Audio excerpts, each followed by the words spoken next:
Like many Floridians, Paul Duren spent his fair share of time outdoors. I used to live at the beach. I'd come home and I'd be as red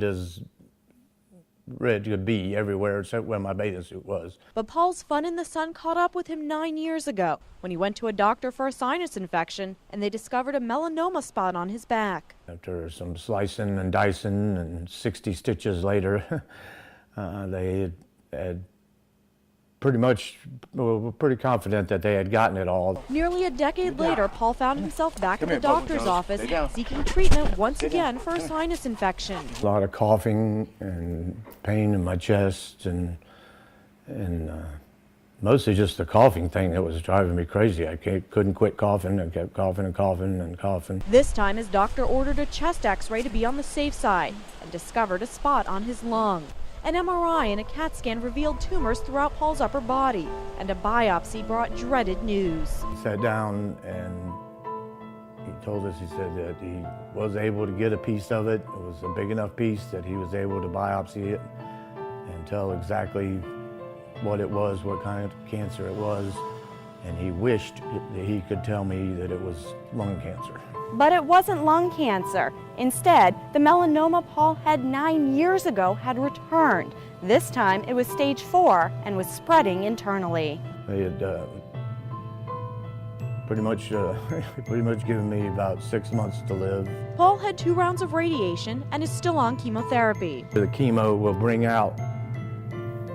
out what actual sun damage does to your skin.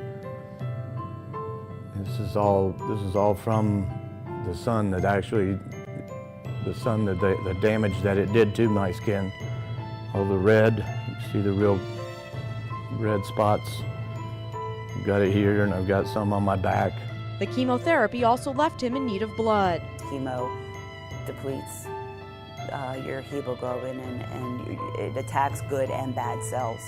So that's when he needed the blood transfusion. And if it weren't for very, giving people who do take those few minutes to give blood, who knows where we'd be right now. Melanoma is a very tough cancer to destroy, and it's left Paul, the sole provider for his family of 5, unable to work and without health insurance. That's why the Van Duzer Foundation is hosting a fundraiser and blood drive for the Duren family from 4 to 10 p.m. on February 16th at Big Apple Pizza in Fort Pierce. We've always been the ones to volunteer, and it's hard to be in a position on the other side asking for help. It is. It's hard to swallow that pride, but it's my husband's life at stake now. So as the Durens reflect back on happier times, they live day by day, hoping for the best and preparing for the worst. We've been married almost 16 years, and I don't know what I did before him, and I can't imagine what I do